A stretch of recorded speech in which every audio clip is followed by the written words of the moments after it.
అనుదిన వాక్య ధ్యానము. ఈరోజు పాఠ్యభాగము మత్తయి సువార్త 11వ అధ్యాయము.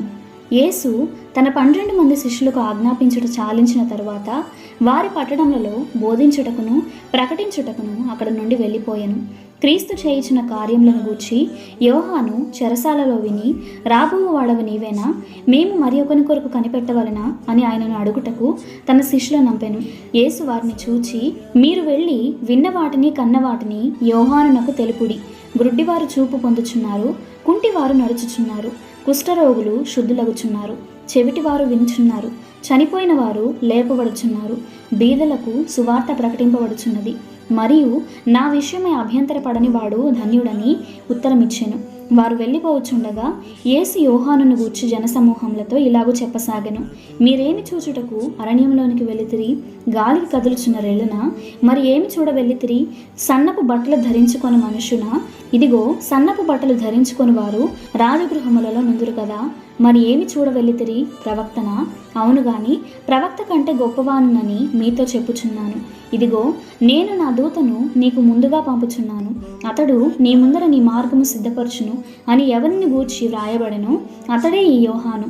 స్త్రీలు కనిన వారిలో బాప్తిస్మమిచ్చి యోహాను కంటే గొప్పవాడు పుట్టలేదని నిశ్చయముగా మీతో చెప్పుచున్నాను. అయినను పరలోక రాజ్యంలో అల్పుడైన వాడు అతని కంటే గొప్పవాడు. బాప్తిస్మమిచ్చి యోహాను దినములు మొదలుకొని ఇప్పటి వరకు పరలోక రాజ్యము బలాత్కారముగా పట్టబడుచున్నది, బలాత్కారులు దానిని ఆక్రమించుకొనుచున్నారు. యోహాను కాలము వరకు ప్రవక్తలందరూ ప్రవచించుచూ వచ్చిరి, ధర్మశాస్త్రము సహా ప్రవచించుచుండెను. ఈ సంగతిని అంగీకరించుటకు మీకు మనస్సుంటే రాబోవు ఏలియా ఇతడే. వినుటకు చెవులు గలవాడు వినుగాక. ఈ తరము వారిని దేనితో పోల్చుదును?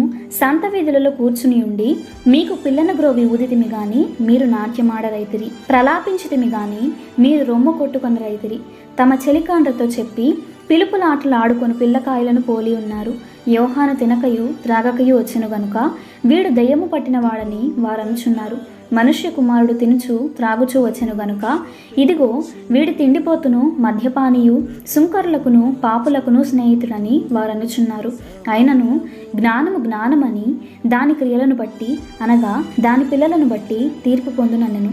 పిమ్మట ఏ పట్టణములలో ఆయన విస్తారమైన అద్భుతములు చేసెనో ఆ పట్టణంలో వారు మారు మనస్సు పొందకపోవటం వలన ఆయన వారిని ఇట్లు గద్దింపసాగెను. అయ్యో కొరాజీనా, అయ్యో బేత్సైదా, మీ మధ్యను చేయబడిన అద్భుతములు తూరు సీదోను పట్టణములలో చేయబడిన ఎడల ఆ పట్టణముల వారు పూర్వమే గోనె పట్ట కట్టుకొని బూడిద వేసుకొని మారు మనస్సు పొంది ఉందురు. విమర్శ దినమందు మీ గతి కంటే తూరు సీదోను పట్టణముల వారి గతి ఓర్వ తగినదై ఉండునని మీతో చెప్పుచున్నాను. కపెర్నహూమా, ఆకాశం మట్టుకు హెచ్చింపబడదవా?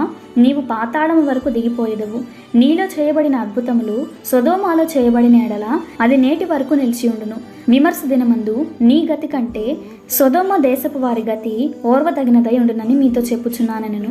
ఆ సమయమున యేసు చెప్పినదేమనగా, తండ్రి, ఆకాశమునకును భూమికిని ప్రభువా, నీవు జ్ఞానులకును వివేకులకును ఈ సంగతులను మరుగు చేసి పసిబాలురకు బయలుపరిచి ఉన్నావని నిన్ను స్తుతించుచున్నాను. అవును తండ్రి, ఇలాగు చేయుట నీ దృష్టికి అనుకూలమాయెను. సమస్తమును నా తండ్రి చేత నాకు అప్పగింపబడి ఉన్నది. తండ్రిగాక ఎవడును కుమారుని ఎరుగడు, కుమారుడు గాకను కుమారుడు ఎవనికి ఆయనను బయలుపరచను ఉద్దేశించెనో వాడు గాకను మరి ఎవడును తండ్రిని ఎరుగడు.